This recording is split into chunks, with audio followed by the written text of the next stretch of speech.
there, Jean. I'm so sorry. We should have increased the size, but we're going to be going live on YouTube shortly then.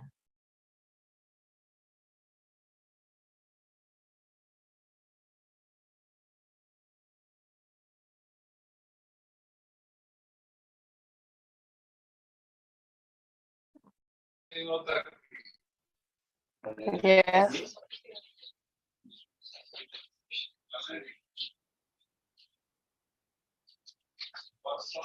Okay, we are being live streamed.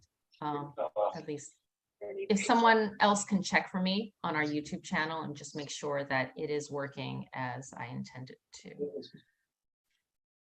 I'll check. Great, thank you.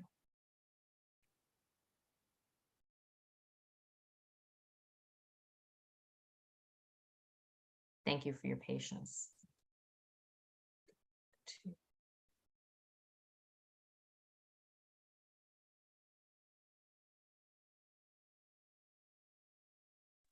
It's up.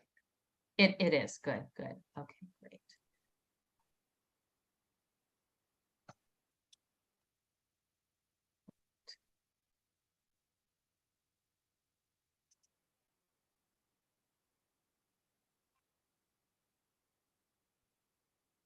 All right, let's go back to the slides. So let's start with your student. These are basically things that you really can't change at this point. But, you know, admissions priorities, where you live, really is a factor, a big factor. Family income, low income students that are free and reduced lunch may qualify for diversity admissions. The seat category, all the schools, all the programs are broken out by seat category. So whether your student is a gen ed student or a student with disability, there'll be allotted seats based on the seat category. And then the current school they're attending, if they are attending a school that has grades 9 to 12, you will be given priority as a continuing student. Then we go into the academics, talents, and skills. So for screen programs, they do look at the GPA of your 7th grade core subjects. This is English, math, social studies, and science. And the DOE has already done the mathematics for you, and you know which group your child is in when you look at their profile. So it's groups 1 through 4. You will also be given the tier, and this relates to ed op programs. It's a type of program in terms of, you know, the DOE wants a academic diversity in a classroom. So they take high achieving students, kind of average, medium achieving students, and I guess low achieving students based on their grades for ed op programs. Then there are the talents for the audition programs. And then one of the things that some of the schools have are additional assessments on top of the GPA, and those will enable your child to showcase their writing and speaking skills. And then the last factor that is relatively new is the lottery number. So it is used for screen programs where there are more applicants than seats, and that is also on your profile. So then it's about the schools. You have your child and you have the schools or the programs. New York City has over 400 high schools, and many high schools have multiple programs, and therefore there are you know, close to 700 programs in New York City. You are applying to programs. While we're talking about high schools, the application or the 12 slots that we're talking about is really about programs. Some of the general considerations, you know, for programs in terms of what is a good fit is the location. You should think about the commute that your child has to take on every day. And many parents do worry about the safety of that commute and the surrounding neighborhood of the school. The admissions method, we'll talk a little bit more certainly about that. What the academic offerings are at the school, APs, electives, graduation rates, course offerings, any specialty the program has, extracurricular programs, you know, the sports, the clubs, the fun stuff that your kid may look forward to after a long day of academics, and the size of the school. Some students prefer a small school and others prefer a larger school. So these are all the factors that you should think about.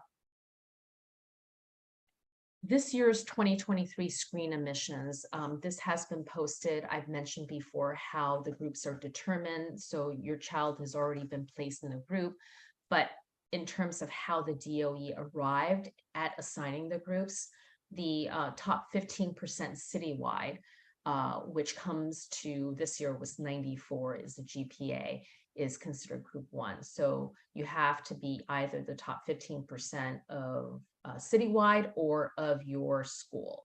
But the GPA cannot be lower than 90. So 90 is kind of the threshold to be in group 1.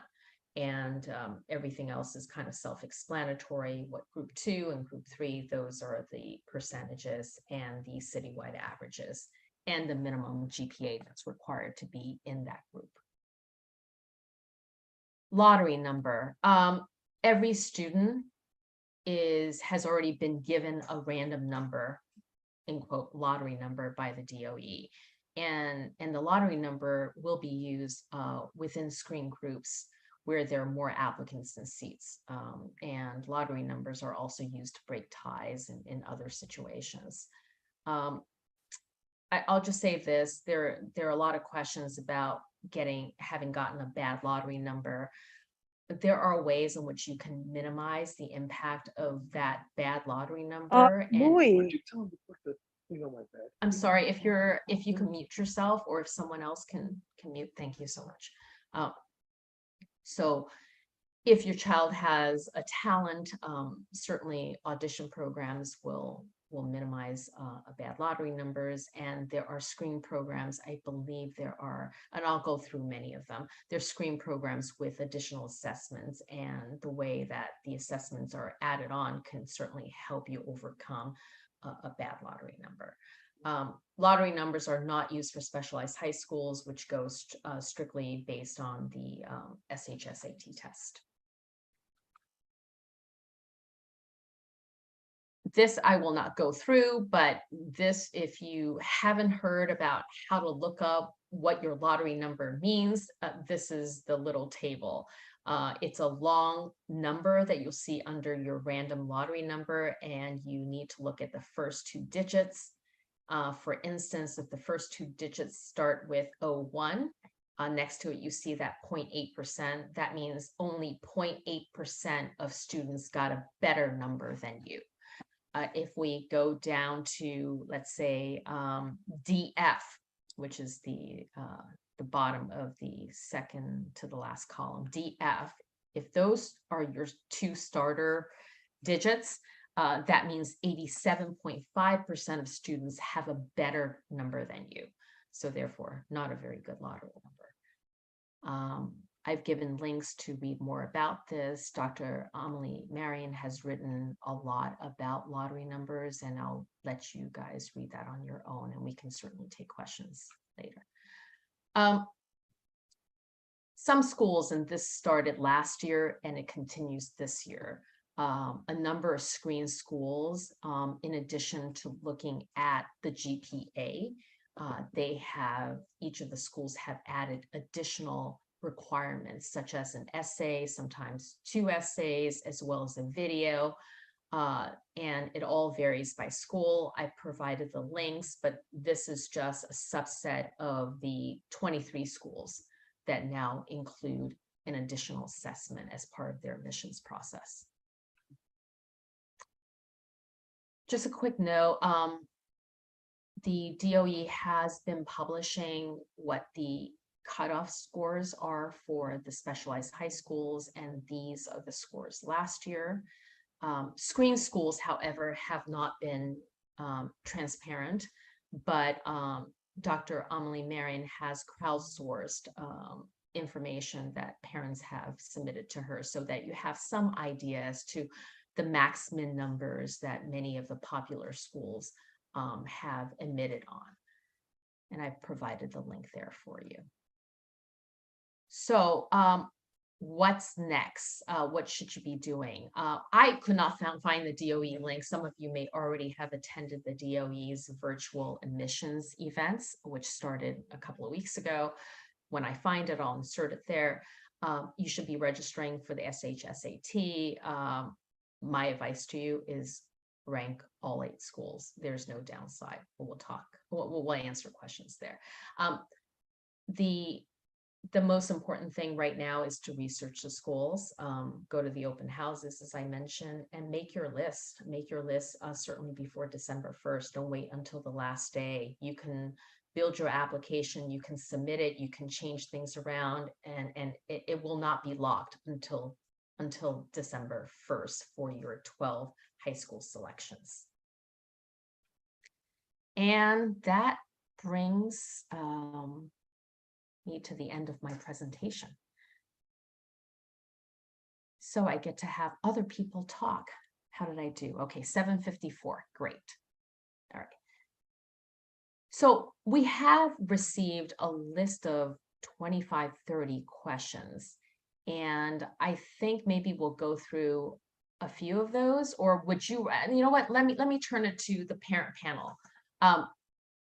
How do you want to handle this? I can read off some questions and you guys will just, and I'll maybe throw it at you and you can answer it. How about that? We'll start that way and see how it goes.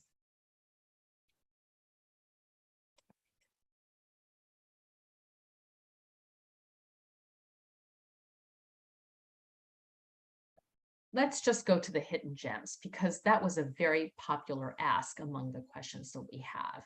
And I think Hunter, I see, welcome. Let me make you co-host.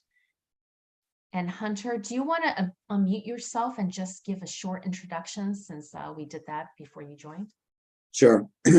My name is Hunter Dare. I have a daughter who is an 8th grader at BSGE, the Baccalaureate School of Global Education in Astoria, Queens. It is a citywide admissions for 7th grade. It's a 7th through 12 school, and it is Queens admissions priority for the high school seats. I also sit on CEC 30, and I was originally, my daughter went through school earlier, elementary school in District 2 at Lower Lab. Great, thank you so much, Hunter.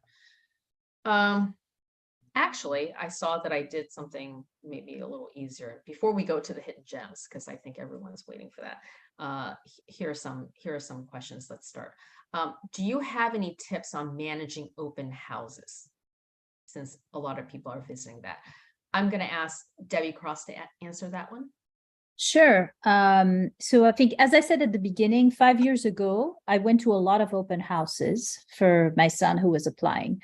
And then 2 years ago, there was not a single open house because it was COVID. And it was almost easier. So now there are open houses. It's also better published. The DOE, if you go into My Schools, you can see the dates of the open houses that are available. But of course, with 400 high schools, you're going to have some that are the same night.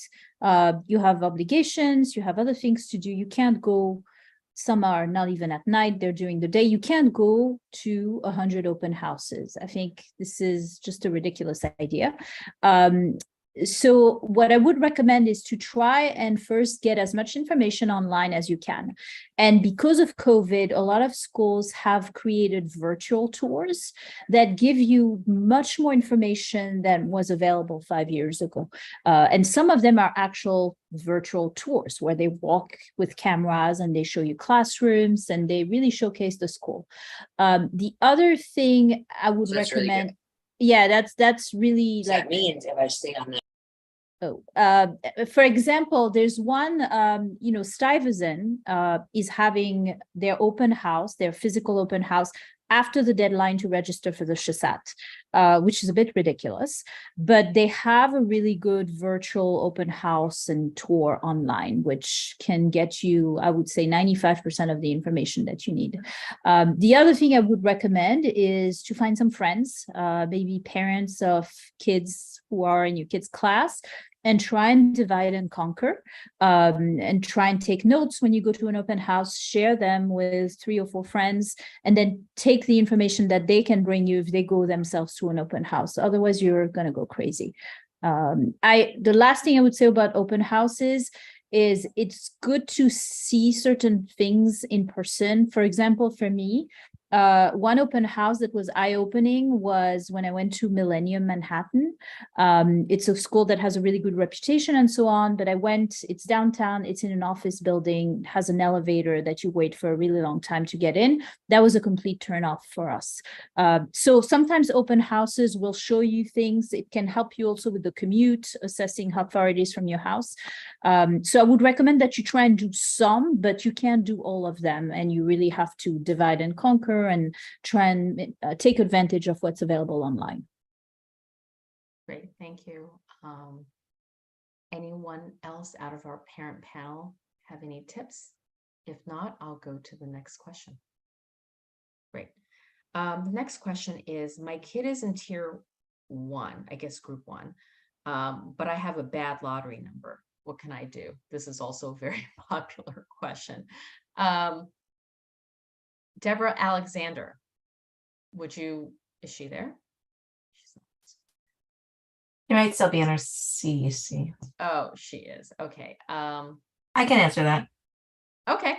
So I think it's good to have a balanced application regardless of your lottery number, to have kind of what you would call sort of like your top schools, those with and as well as down to those with like a fewer ratio of applicants to seats. One thing that will happen is after the lottery is complete, you will be placed on the wait list for schools that you ranked above the school that you were placed with. So if you say you got your number 6 school, all the 5, 4, 3, 2, 1, you'll place on a wait list, and you'll get a new lottery number for the wait list, which is new and different this year. So I would say, still place schools that you feel like you won't have a great chance of getting in, because you might get a better lottery number, and you'll have like 5 more lottery numbers in that scenario, and they could all be different on the wait lists. Does anyone else? I would like to hear from anyone on the parent panel, because I think this is a question I hear a lot. Hunter, go ahead. Yeah, so I mean, I think that one of the things that you can do is apply to schools that ask for additional materials. And you should look on there's a Facebook site called New York City High School Admissions. Look to that site as well, where people talk about very clearly whether in the past schools have done kind of a fine gradation of their of looking at those additional assessments, or whether most everybody gets 100 on those additional assessments and they don't really matter. There are a few where it doesn't really matter, but there are a number of them where they really distinguish kids on those additional assessments. So for instance, my daughter's school, BSGE, grades are only 10% of the admissions formula. The in-school writing prompt and the in-school group activity, where they look at how you work together with other people and what kind of ideas you bring to groups, are both graded like on a 100-point scale. And so people that are in group 2 have a real chance of getting into BSG, people that are in group 1 with a very bad lottery number. And there are other schools like that. Anytime when the grades are less than 50% of the, then you could easily see that, you could, regardless of lottery number or regardless of group, you could still possibly get in. And then even when the grades are, 70% of the formula, or 60%, like at Townsend Harris, for instance, they grade very finely at Townsend Harris as well. And so those other things can be the difference in distinguishing yourself from the other kids who may have higher lottery numbers. So Townsend Harris, I know last year went all the way down to 92s. So only if you got like a 92 on your other assessments would you end up where your lottery number would come in play. But if you had more than a 92 on your other assessments, then you would get in regardless of what your lottery number is. The second thing that you can do is you can look to hidden gems. We'll talk about those in a little while, but there are a number of schools where there are, real opportunities for rigorous coursework that are separate, that are, aren't going to depend on what your lottery number is, mostly because they have far fewer applications per seat. The one place where you're going to have a challenge is on the schools where there are specifically grades only, and there's going to be a ton of, group 1 kids, and it's really going to come down to lottery number. But as Linda said, you will get assigned a new lottery number, which is new this year, for the wait list. So to the extent you have places available, and there's say only 7 or 8 other programs that you want to list for your safety schools and for your stretch schools with additional assessments, then throw in some of those schools that are just grades and try to play the lottery, the wait list game on those. So thank you. Okay. Anyone else want to add to what if they got a bad lottery number in, I guess, in tier 1 or group 1 or any of the groups?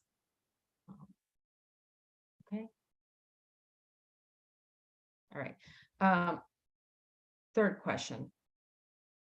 I know all of you parents are very engaged in this process, but there are parents that have asked us how to get their student engaged in this process. So any tips on getting the student who we're trying to research all this for actually participate in the process? Debbie? No? Linda? Rewards. Yeah. Well, I think so similar to what Debbie described. Once your child gets to go to an open house, just one, I think they'll really start to see the value of being involved in that process. It's really funny. I think I mentioned to you all that I have my 12th grader and I'm working with my 8th grade nephew. My 8th grade nephew was over and we were going through schools, and I said to my 12th grader, I said, do you remember that one open house we went to? It was super crowded. It was super hot. We were sitting down in the aisle because there wasn't enough room. And like 5 minutes into open house, we looked at each other and we're like, let's get the heck out of here. Like we both just kind of looked at each other and we're like, this school is not for me. Like, and we just like bolted. And she totally remembered what school that was. Like I couldn't even remember what school it was. So these things will really make an impression on them. And I think once they see that there is a difference in different schools, I think that is kind of one of the better ways to get them involved in the process. And then same thing when you're going through the essays, if it is a school that they have sort of fallen in love with, fallen in like with, they will be much more motivated to complete the supplementals, whether it's the essays and the other aspects. So I would say have them go to at least one open house, preferably 2. Then they start seeing that there actually is a difference, there is a comparison, and they'll I think get much more engaged in the process. And virtual open houses as well, by the way. Like I've sat down and I just had them like look at a virtual open house, and again they'll notice the differences as well. Okay, so the next question is, my kid is not super academic. What are some programs I should consider? David, since you haven't spoke yet, do you want to try answering this question? And those actually are tougher to answer. There are CTEs that you can look at, but one of the things that I know that I looked at for my child, because we also looked at the specialized high schools. But if for some people that's not for them, that's fine. And there are other hidden gems around in every single borough. Like for Queens, we have the Baccalaureate School for Global Education. Where my child goes to is Benjamin Cardozo High School. Has a great Da Vinci program. even though my child actually is not in the Da Vinci program, she takes tons of honors classes as well as AP classes with those students. So there's a lot for everyone, everyone in many different schools. And that's why I wanted to make sure that everyone does give those other schools a chance. Like even Forest Hills High School, they have a Carl Sagan STEM honors. I mean, that's so cool. Francis Lewis, they have engineering robotics. So there's an aviation high school. And so there's many different schools. If let's say they're not, fit in a certain category of academics, there are other schools out there that's very, very good fit for them. So that's why I was going to speak about with Linda, what she said about open houses. It's a great idea just to go there if you're able to. Go there to see, you might find that they have great clubs. They have more opportunities for other clubs to be open. So give other schools a chance, and also go to open houses. If they are having in-person open houses, go to them. I'm very fortunate to be able to go to a lot of open houses, and I get to see a lot. It's incredible. Right. I do want to try to answer the question that we got, which is, my kid is not super academic. What are some of the programs I should consider? How should I go about looking for schools? I see Deborah Alexander. Oh, Debbie, go ahead. Oh, no, Deborah, go ahead. Oh, okay. She's go ahead. What she right. just came on. Yeah, so I actually have a friend who asked me exactly that question, that her daughter doesn't want to go home and have 3 hours of homework, which, is legitimate, or have a lot of peer pressure to compete in specialized high school and so on.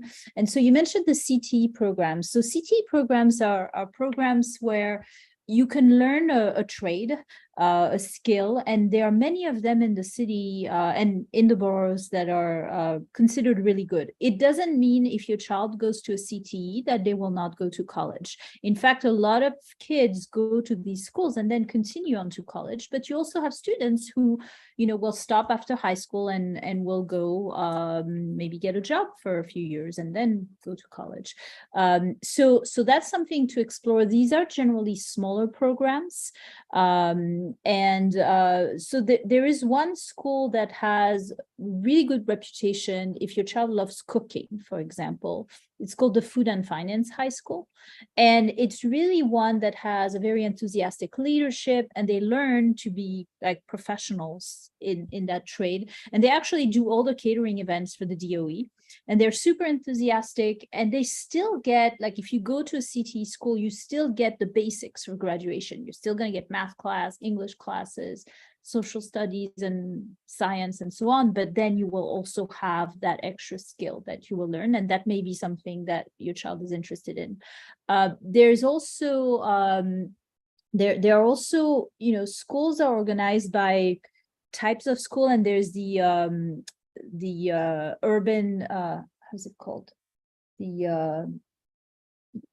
urban assembly. Urban assembly. So the urban assemblies are a chain of schools. They have multiple ones in Manhattan and in the boroughs, and there's one, for example, Urban Assembly for Green Careers in the Upper West Side, and they are very focused around the environment, but also growing food.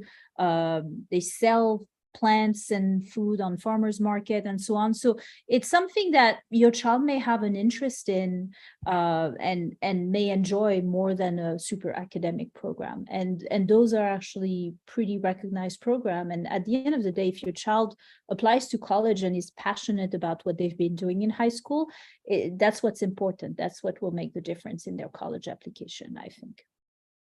Those are great advice. Can I just, Yatin, can I just jump in on that? And absolutely. I don't know if you've talked about hidden gems yet or not. I apologize for being late, but I'm going to give you two in the vein of CTE in Queens, because in addition to creating these amazing skills that the kids get, they can often parlay them into fantastic college careers that are highly academic. For example, Thomas Edison in Queens is a high school that has an engineering track. And yes, they talk about automotive technology and they talk about electrical and solar installation, but they also have robotics and drones. And I know someone whose son went through that program and is now attending a very prestigious forget which engineering, but he's going to college for engineering, that he was a very attractive candidate because of that background.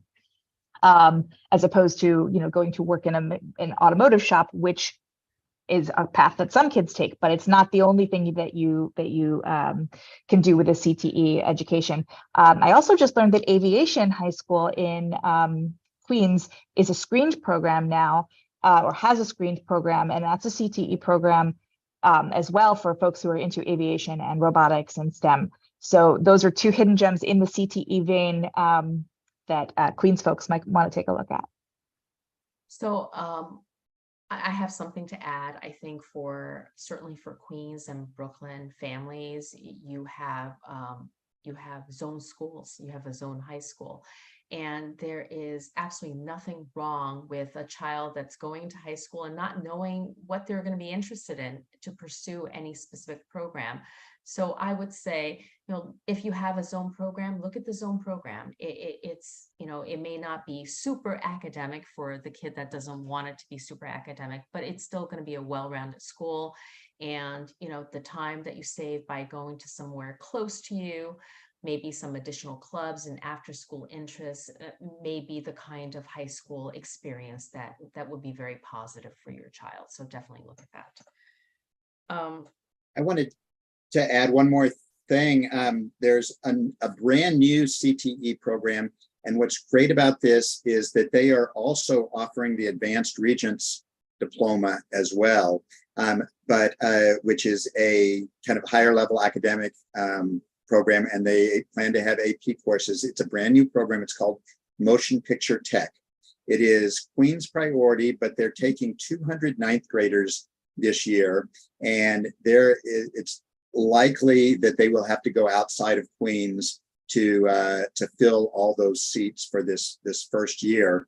But it's all about, they have all these relationships already with movie studios, and so it's going to be, connections in the industry. So if your kid has any interest in motion pictures, but is not necessarily particularly academic, this is one area where they could go, and they want to try to appeal to both kids who are kind of on a standard academic track and those on an advanced academic track.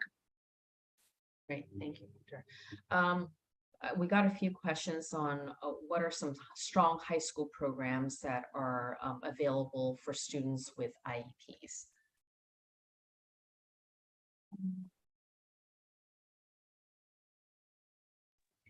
I'll jump in and just say that a lot of the strong programs in general have spots that are specifically geared towards students with disabilities. In fact, I just noticed that Brooklyn Tech is having a special open house or information session just for families with students with IEPs. I think that, as we know, there are students who are twice exceptional. We have students at every school that might have a 504 plan or an IEP, or require an ICT setting. I would ask about that. Very often, programs don't go all the way to 12th grade with their ICT classes. So I would check with the school and see how, if your child has that designation, how far up it goes. But most of the strong programs do set aside seats for kids with IEPs. And I would say, just from my experience at Bronx Science, they were very, very good at supporting. They are very good at supporting the students with disabilities there. Great, thank you.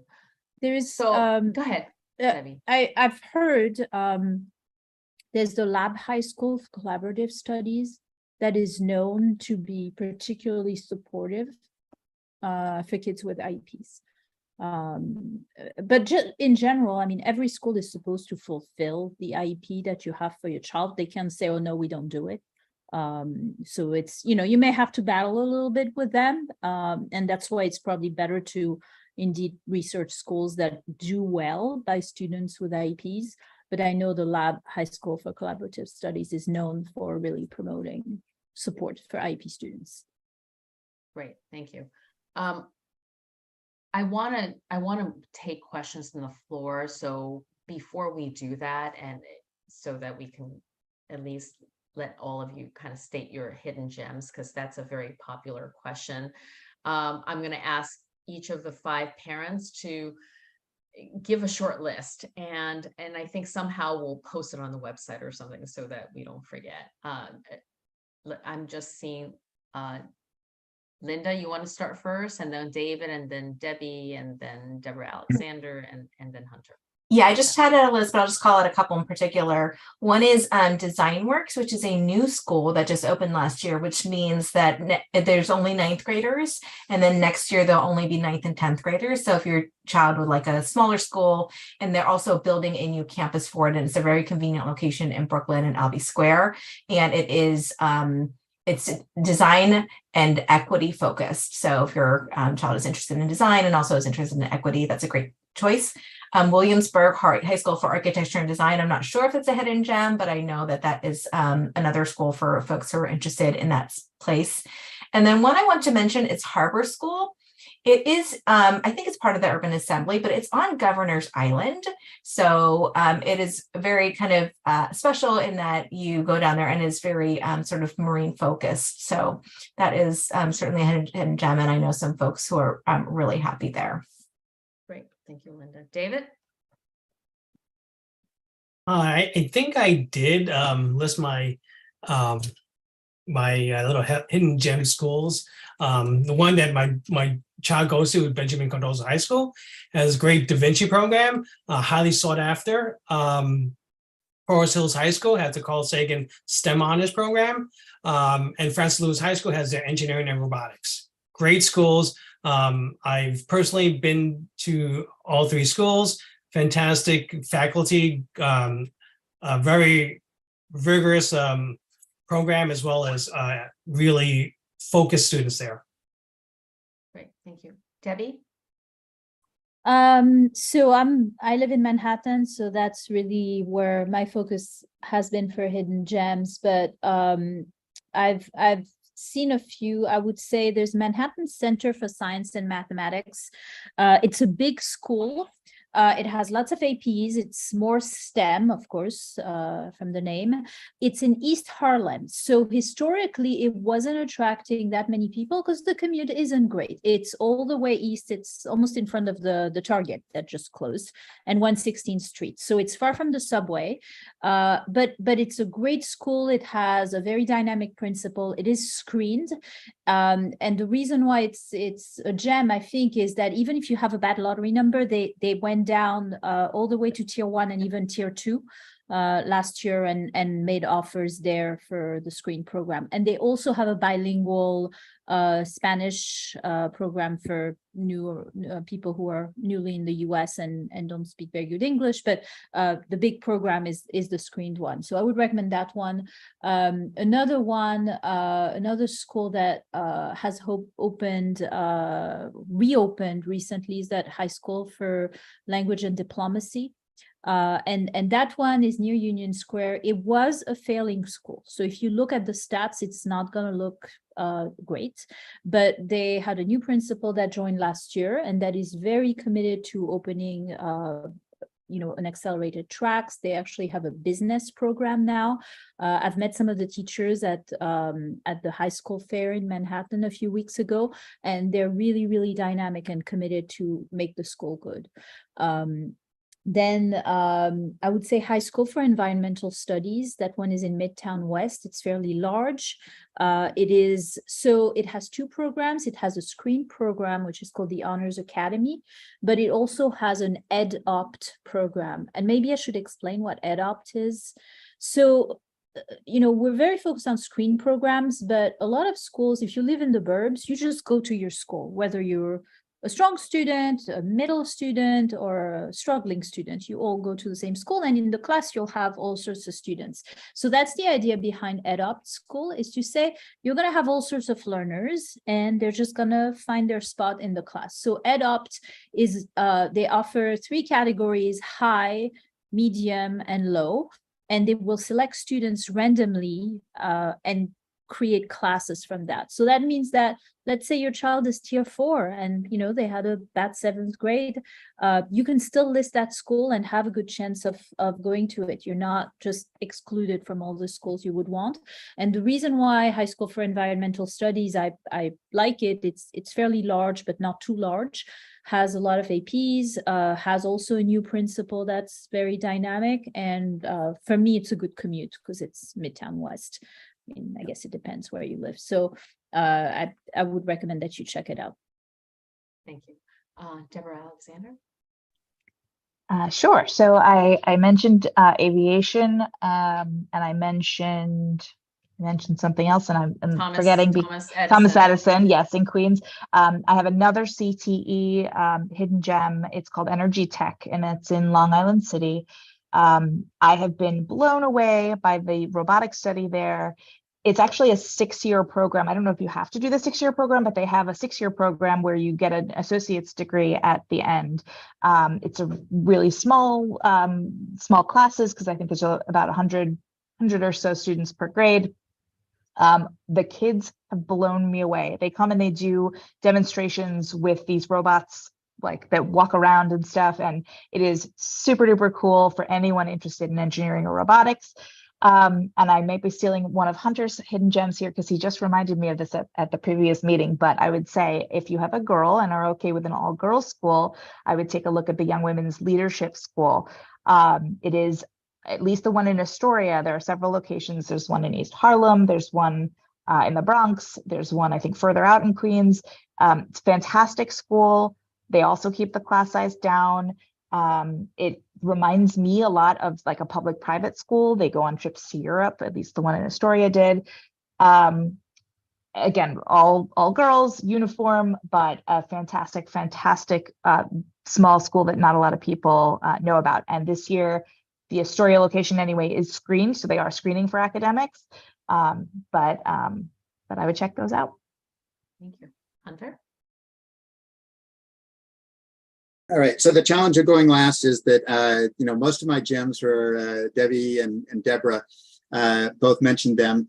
I want to go back over language and diplomacy because the principal at Language and Diplomacy, the new principal who just started last year, is the founding principal of Millennium Brooklyn, which is one of the most well-regarded schools in the city.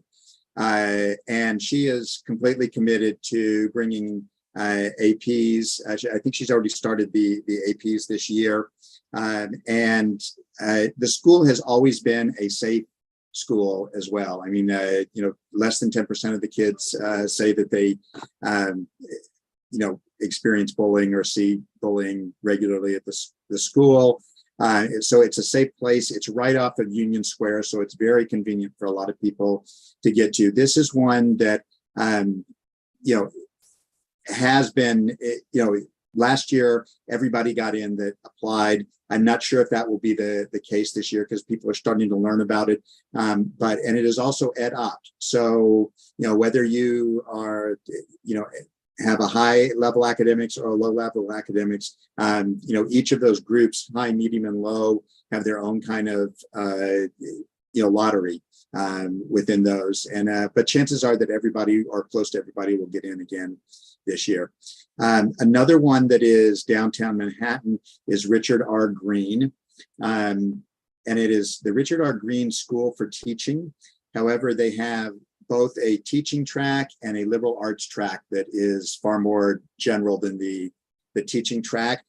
Also a school that offers a wide variety of APs. It's very safe. It's right off of Wall Street.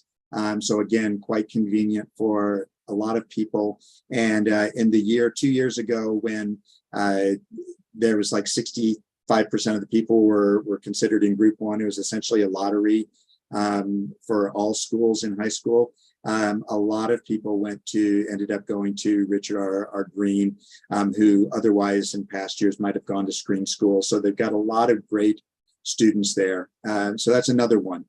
I want to reiterate again, Young Women's Leadership, and talk a little bit more about some of the other locations beyond Astoria. Well, all of the locations only have between 1 and 2 applications per seat.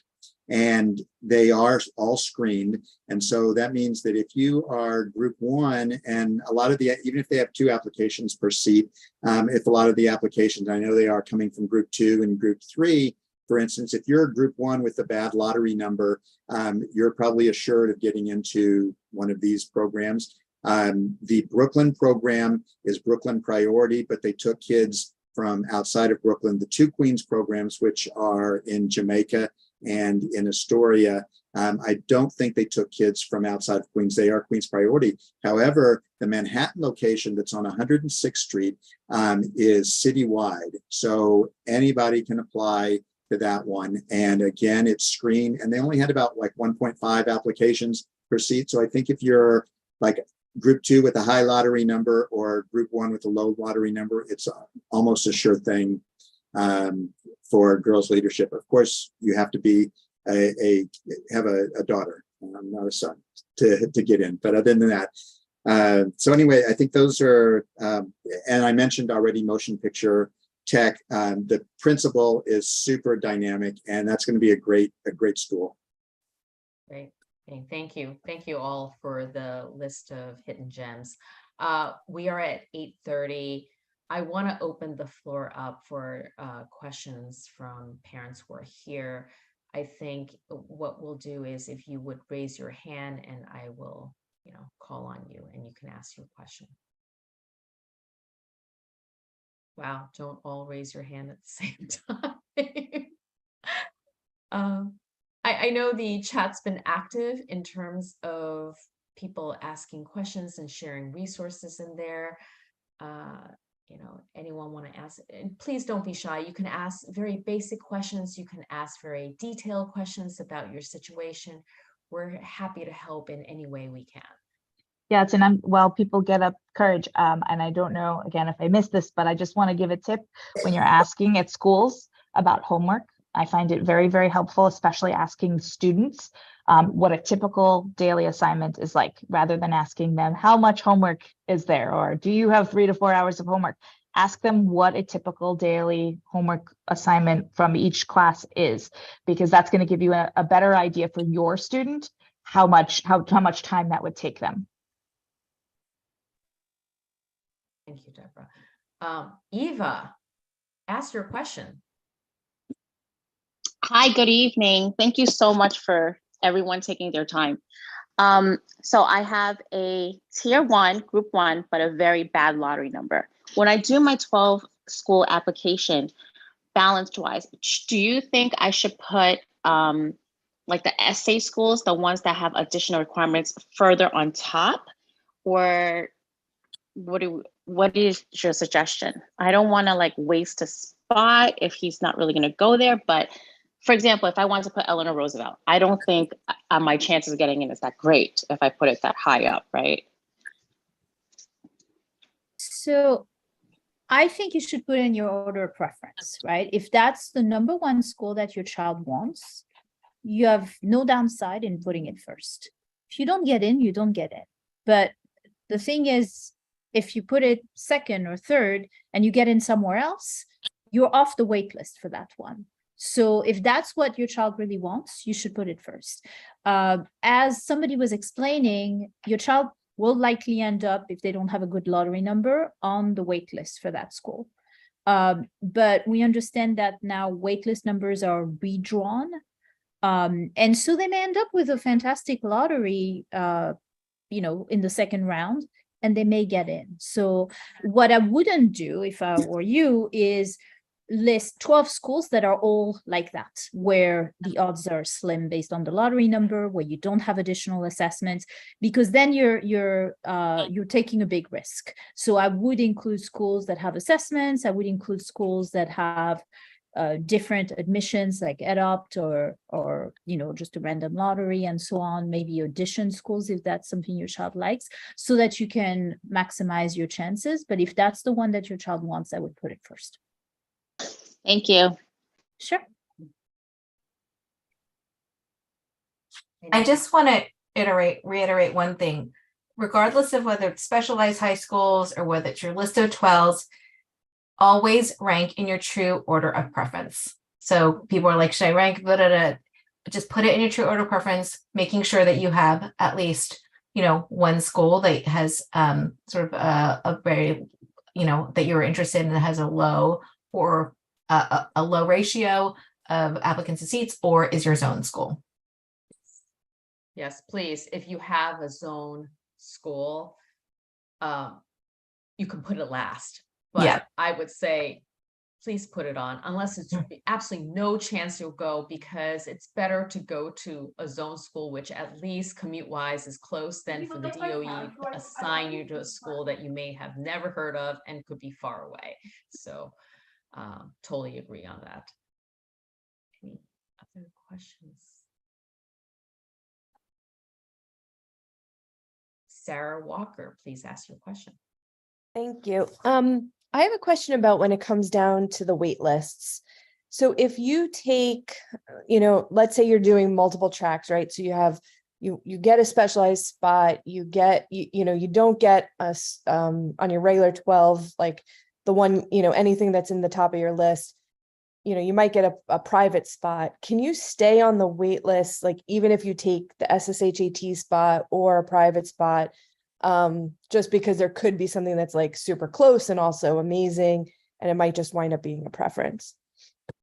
That's a great question. Debbie, I saw you nodding your head. Do you have the answer to her Yes, question? you can stay on your wait list. Now, so let's say your child takes the SHSAT and gets an offer there, and then you get an offer to school number 9 on your list. At some point, they're going to ask you to pick school number 9 or your SHSAT school. And maybe you don't like school number 9 so much, so you're going to pick Stuyvesant or whatever your child got. You're still on the wait list for schools 1 to 8. And maybe you really wanted Bard and you listed that first. And at some point you get an offer for that. So you're still on the wait list for that school. It's not because you accepted the offer at Stuyvesant for now. You turned down school number 9, but you did not turn down 1 to 8. Got it. Okay, thank you. Sure. Wendy?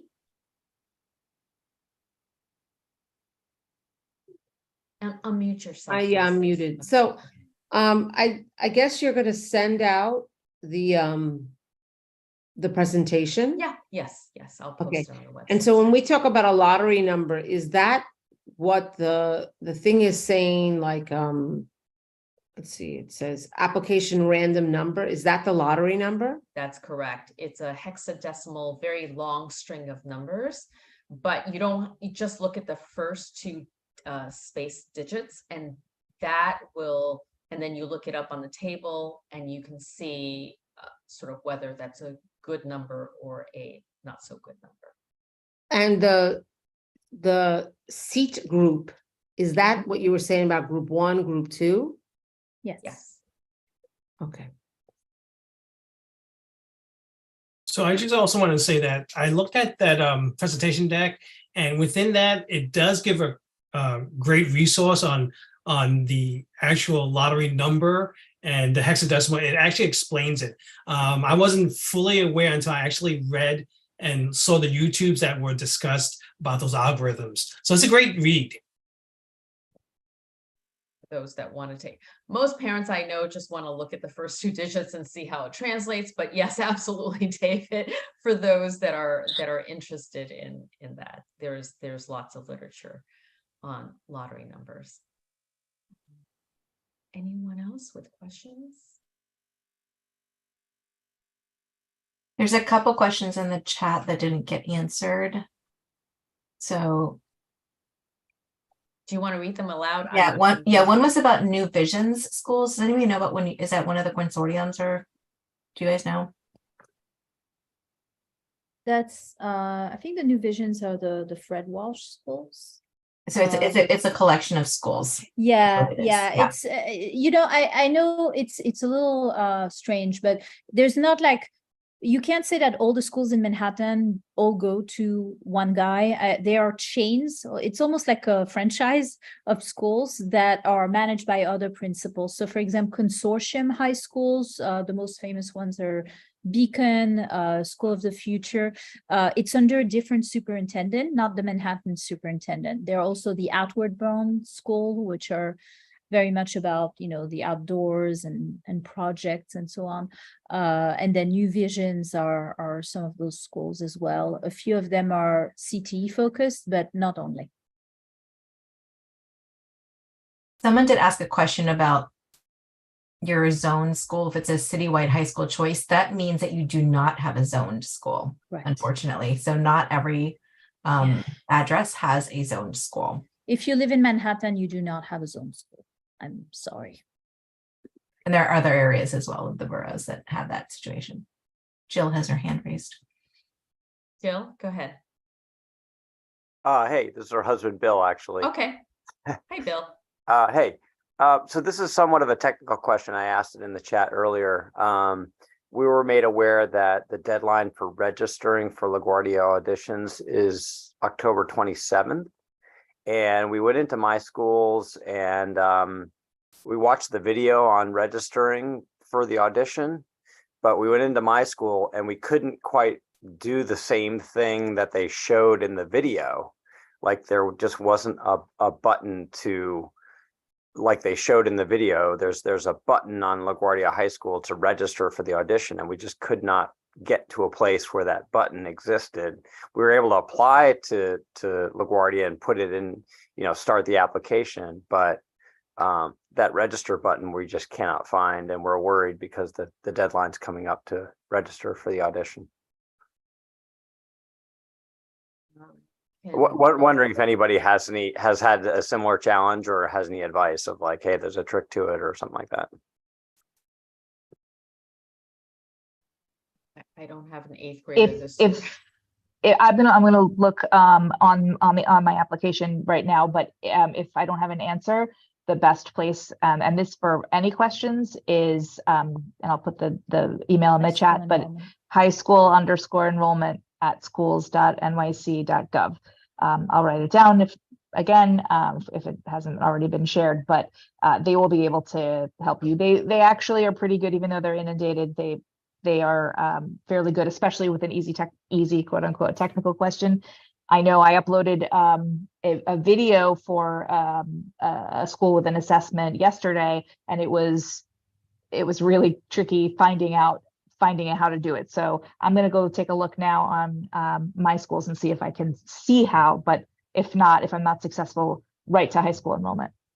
Yeah, and if you could put that address in the chat that you just read off, that email address, that would be great. Thank you, Deborah. Jean? I have a question from a friend. She's asking about Gotham Tech. Do any of the panelists know anything about Gotham Tech? Isn't it a fairly new school, and any feedback on that school would be helpful. The school in Queens. Should I say something, Debbie? Or not? What Deb should say something. It's in my school district. Yes, it's a new school. I can tell you right away that it is in its first year right now. I've heard mostly good things about it so far. It is incubating in a school in District 30, because it's moving to a brand new site on Northern Boulevard that will house three schools plus a District 75 program. They will move in a year's time, starting in the fall of 2025. So they've got they'll have one more year. If you apply and get in, you'll start the year co-located with another school and then move for the remaining 3 years into a brand new building on Northern Boulevard. They have a partnership. They're very robotics focused also. They have a partnership with a college, and now which college it's escaping me, but yeah, that's sort of the basics. I don't know if anyone wants to add. You can Google the school as well.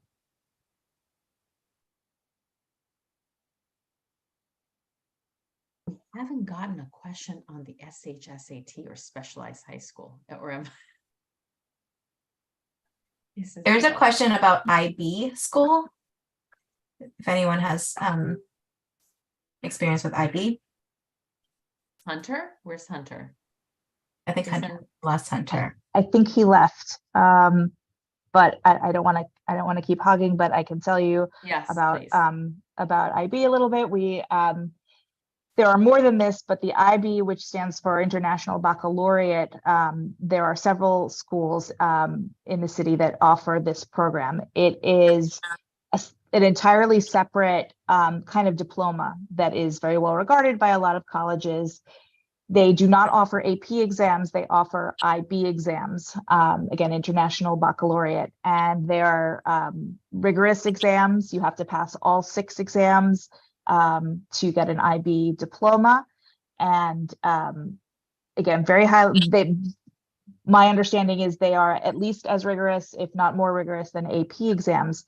IB schools, I don't know if all IB schools don't offer, but in my district, we have the Baccalaureate School for Global Education, which is a 7 through 12 school. And it uses grades and an in-person assessment to apply. Clinton School is an IB or has an IB program. Brooklyn Latin has an IB program. What more can I? Oh, and they have a very large community service component. So they are very focused on giving back to the community, and they have something called the CAS, which is their community service project. You have to, yeah, those are the broad strokes of IB. Thank you. There was a question about the SHSAT. How does it get you into it says, how does SHSAT helps with getting into a good high school? The SHSAT is for 8 schools in New York City that uses that test, the specialized high school admissions test, to admit students. So, you know, if you're taking the test, you're ranking 8 schools in the order of your preference. And, you know, I had shared the cutoff scores that your child will need to score to get a spot in those schools. No more questions? 无语的看着他们。 Danielle raising her hand. Okay, Danielle, go ahead and ask your question. Hi, sorry about that. I'm having trouble with that, my mute and unmute. For clarity purposes, my daughter has a set, so an IEP and a 504. When you look on my schools, it says Gen Ed, and then right above it, it says sets. I've received 2 conflicting pieces of information with respect to that. Does she go in under the general population looking set of numbers to the school, or does she go in on a different module of the student admissions because it's not a full student with disability, right? We only have a certain amount of hours a week, but I didn't know how they work together and what the school sees on their end with respect to that. And do the schools, 2 questions, sorry, in group 1, obviously we know it's 94 and above. In group 2, there's a range. Do the schools actually see the grades, or do they only see the group numbers? Well, I'll answer the second question. They only see the group number. Mm-hmm. Yeah. So parents have asked me, oh, my child didn't do well in science. And I said, you know what? They're only seeing her group based in the 7th grade GPA. So the schools are not seeing anything more than that. As far as your first question, I'm not the best expert. I understand that the seat category, which I mentioned, is the Gen Ed versus student with disability category. I believe to qualify for that, first of all, it should be indicated in your student's profile, which seat category you would be applicable to. But I think the bar is like 20% of the time your students are getting services for 20% of the time. That's what I've been told. Right. But if someone else has more expertise in this that can answer Danielle's question, please jump in.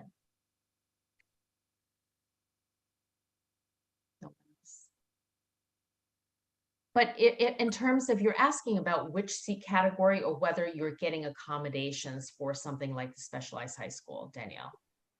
Kind of a combination of both, because I went Okay. to the museum school today Mm-hmm. and the vice principal made a comment about, she didn't talk about students with disabilities. She was really focusing on the IEPs Mm-hmm. and kids with sets. And I was wondering, okay, maybe I'm not clear then, because when we apply, Mhm. I'm assuming the SET's IEP is going to show up on her form someplace, even if she's part of the Gen Ed group. So I was trying to figure out, where is it noted by a school that a child is coming in potentially with an IEP or a 504? I just don't know how they read it on there. And that's what I was just curious about.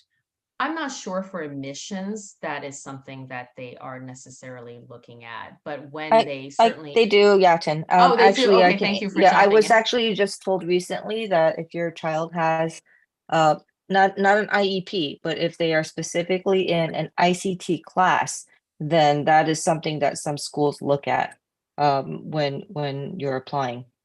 504 is, they don't look at all. That's just something you initiate with the school when you start.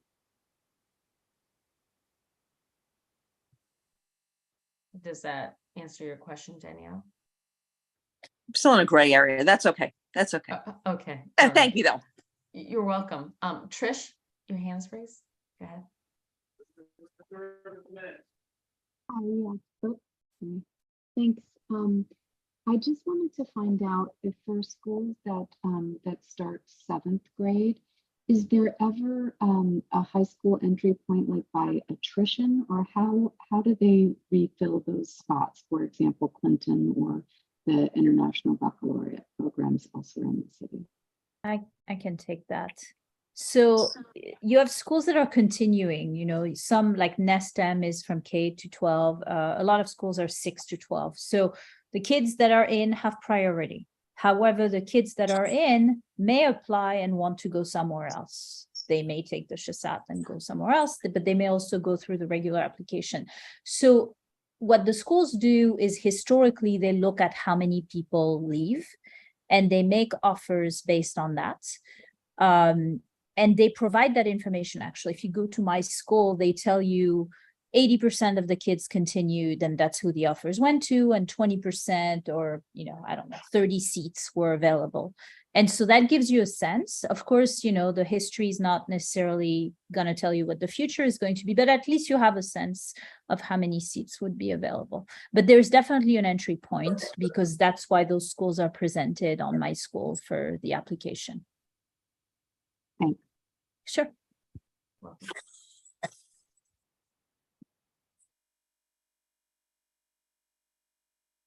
I want to just express something that hasn't come up yet, which is about safety. It came up a little bit, but I do recommend that if you're seriously considering a school, in addition to one, trying out the commute, and if possible, trying out the commute during the same time. Like if you try the commute on a Saturday afternoon, it's not going to really simulate the commute, especially if you feel like the commute is like tricky, if you have like a bus and a train.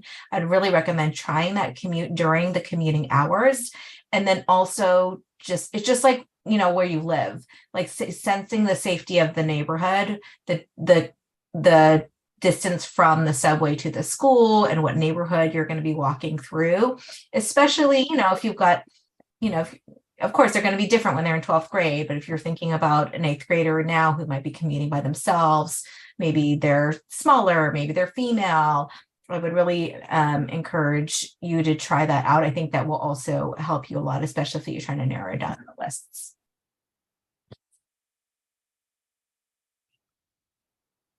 Yeah, Tin, I have an answer for the gentleman asking about LaGuardia.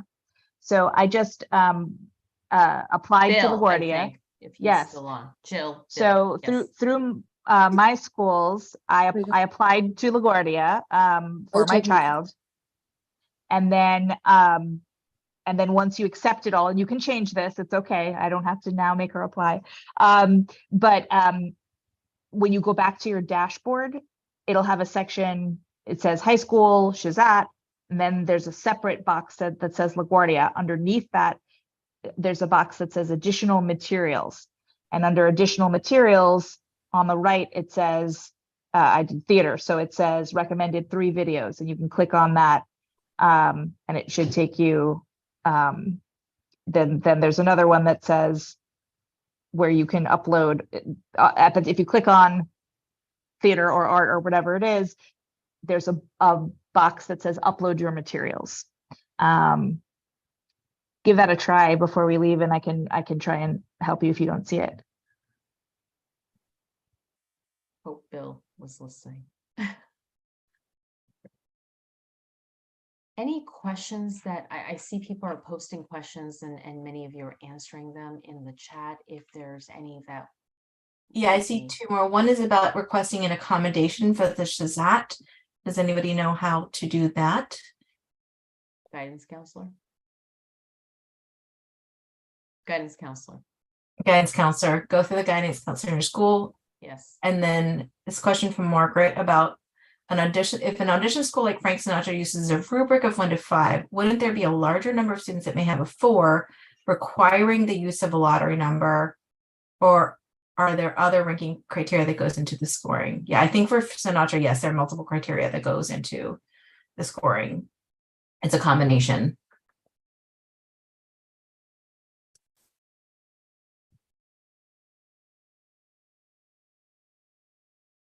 Did you see Jill's comment there, Deborah?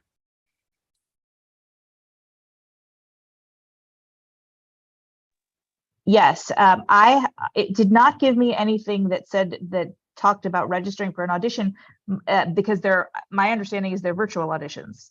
So it says use the apply for LaGuardia tab at the top to apply for LaGuardia programs and submit virtual auditions using the additional materials tool on your dashboard.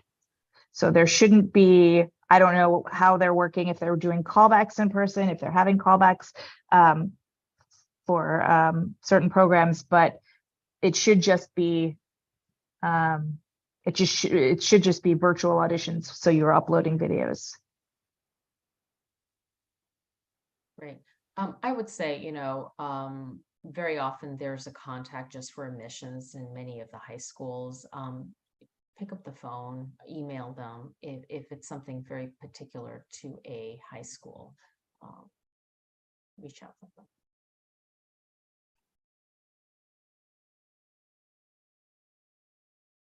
Any other questions?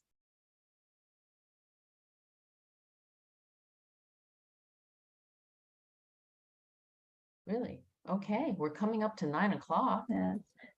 There's a question about the school quality snapshots.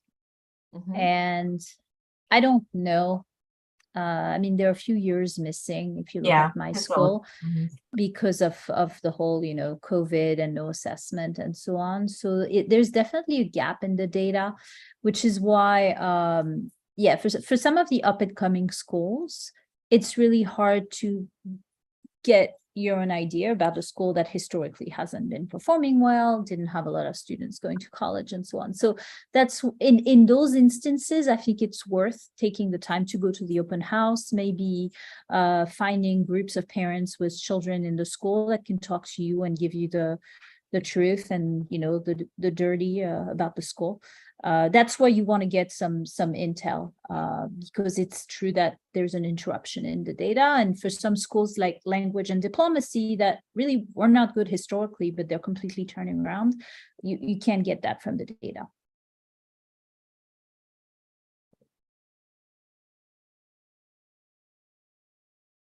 Okay, if there are no more questions, any parting words from the parent panel? You can do this. You can do this. I don't know. This is your 3rd one, Debbie. Yeah. Don't drink too much. I don't. If I could do it during COVID, you can do it now. Yeah. Really do put the list of 12 schools and the specialized high schools and, in your true order of preference. I get that question all the time. There is no downside. Your third, the school that you're ranking 3rd will not know that you ranked it 3rd. So be true to your child where he or she would like to go and put it in that order. My advice also for specialized high school is, unless you're absolutely sure you're not going to Staten Island, just put it down as your 8th school. It doesn't matter. It won't hurt you. Because I've just had parents call me and regret not putting down one of the schools. So to me, there's no harm. So put it down. And You don't have to go. Yeah, you don't have to go. I mean, even if Yeah. you're off of the school, you can say, I'm not going. But depending on how things shake out with your list of 12, you may think otherwise. So just want to have backups. And anything else? Well, thank you all for. Imagine, are we going to be able to consolidate the list of the hidden gems that got? Yeah, I'm gonna try to get it from you, and it'll just be like from Linda Quarles. This is not from Place necessarily. It's really all personal recommendations, and we're parents. We try to educate ourselves by going through the process and reading what DOE has provided, but this is not our job. I'm just caveating these things. We really try to do the best we can. And if you find something we provided is not correct, just let us know so we can correct it for other parents to share.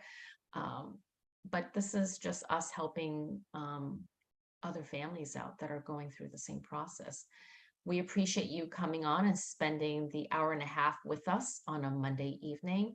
The YouTube video is streaming. It's going to be live sitting there. So if you want to share it with your friends and family who couldn't make it, you can do that. And I will post a deck to our website by tomorrow. Thank you very much. I want to thank the panel of parents. I see Linda, Debbie, David, Deborah, and thank to Hunter. I saw that he had to jump off, but really appreciate your expertise and your experience in sharing with all the parents here today. Have a good night, everyone. Bye-bye. Good night. Thank you. Night. Thanks.